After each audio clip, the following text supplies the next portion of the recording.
पिछले 24 घंटों में दिल्ली में कोरोना तेजी से बढ़ा और देश में भी कोरोना ने रफ्तार पकड़ ली।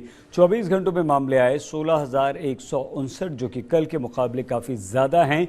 28 लोगों की मौत हुई है और कल ये मौत का आंकड़ा भी कल के मुकाबले अभी बढ़ा है। मतलब ये हुआ कि 1,15,212 सक्रिय मामले इस समय हमारे देश में कोरोना के हैं और 98.53% रिकवरी रेट है। ये तो ठीक है, रिकवरी रेट तो बिल्कुल ठीक है। इसकी वजह से ज़्यादा लोग जो हैं वो देखिए, बीते 24 घंटों में 15,394 लोग ठीक भी हुए, लेकिन कुल मामले जो हैं वो 16,159 हैं। मतलब ये हुआ कि हमारे देश में कोरोना ने रफ्तार काफ़ी पकड़ ली है। 16,159 मामले पिछले 24 घंटों में देखे गए। एक हफ्ते में कोरोना की रफ्तार हमारे देश में किस तरह की रही। 20 जून को 14,516 और आज 16,159। मतलब यहाँ साफ तौर पर 2,000 के लगभग जो केसेस हैं वो ज़्यादा आए हैं और ये ज़्यादा गंभीर बात है। तो देश में कोरोना की रफ्तार लगातार बढ़ती जा रही है। 28 लोगों की मौत की खबर आई है।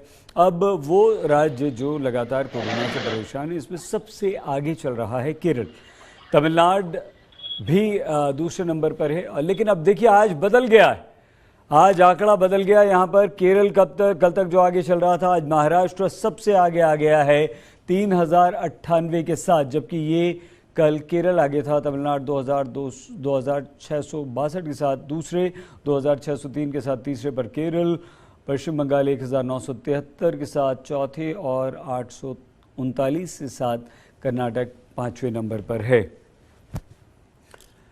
आइए हम आपको सीधे मिलन शर्मा हमारी संवाददाता के पास लिए चलते हैं। मिलन हमारे साथ जुड़ चुकी हैं। मिलन, 24 घंटे के मुकाबले केसेस भी बढ़ गए और एक उलटफेर हुआ है। केरल की जगह महाराष्ट्र नंबर 1 आ गया, 3,000 से ज़्यादा केसेस। इस को हम कैसे समझें मिलन? देखिए, पिछले 24 घंटों में 16,000 से ज्यादा कोविड की केस रिपोर्ट भी हो रहे हैं। और सईद, आपने अभी कहा कि महाराष्ट्र और केरल के बीच में कंपटीशन चल रहा है कि कौन ज्यादा केसेस रिपोर्ट कर रहा है, कहाँ ज्यादा केसेस आ रहे हैं, और ये थोड़ी अदला बदली भी हो रही है। लेकिन हमें इस वक्त चिंताजनक स्थिति सामने दिखाई दे रही है। जैसे जैसे हम हफ्ता दर हफ्ता देखते जा रहे हैं, हफ्ते के बीच में 16,000 तक आंकड़ा पहुंच जाता है, 16,000 से ज्यादा क्रॉस कर जाता है। और अब हम देख रहे हैं कि 16,000 से आगे और आंकड़े भी हमारे सामने आ सकते हैं।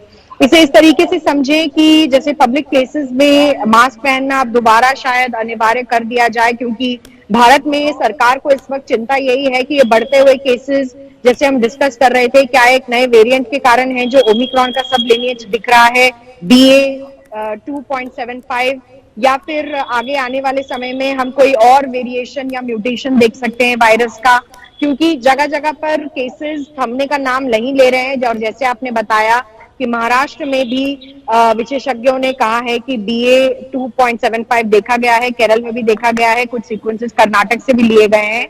और हो सकता है इसी नए म्यूटेशन की वजह से अब कोविड के केसेस धीरे धीरे जगह जगह भारत में अपने पैर पसारने लगे हैं।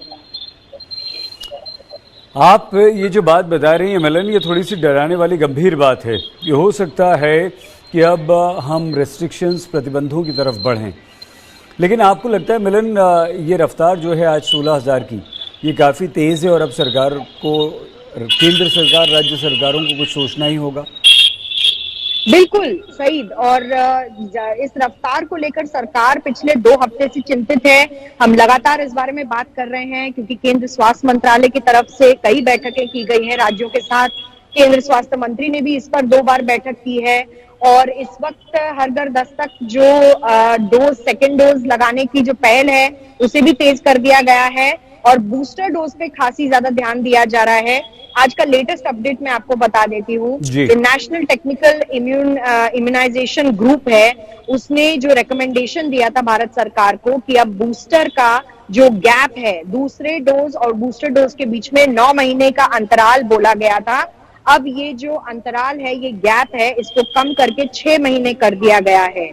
ये भारत सरकार की तरफ से आज जो है विशेष सूचना दी गई है सारे राज्यों को कि हर राज्य में अब जो तीसरी बूस्टर डोज है, जिसे हम भारत में प्रिकॉशन डोज के नाम से बोलते हैं वो आप 6 महीने में ले सकते हैं अपनी दूसरी डोज लेने के बाद। अब 9 महीने तक का इंतजार आपको नहीं करना होगा। पहले ये जो रूल है बूस्टर डोज लेने का, ये उनको दिया गया था एक्सेप्शन में, जो लोग बाहर भारत से बाहर ट्रैवल करना चाह रहे थे या जिनको भारत से बाहर बच्चों को जिनको अपने पढ़ाई के लिए जाना था उनके लिए एक्सेप्शन दी गई थी, वो अपना बूस्टर जल्दी लगा पा रहे थे। लेकिन अब सारे भारतवासियों को 18 से 60 साल तक जो एलिजिबल हैं कोविड की वैक्सीन के लिए, वो अपना बूस्टर डोज 6 महीने बाद ले पाएंगे और उन्हें 3 एक्स्ट्रा महीने यानी 9 महीने तक इंतजार नहीं करना पड़ेगा। ये भारत सरकार की तरफ से पहल इसलिए भी है क्योंकि लगातार आप और मैं देख रहे हैं कि कोविड के केसेस बढ़ते जा रहे हैं और रुकने का नाम नहीं ले रहे हैं।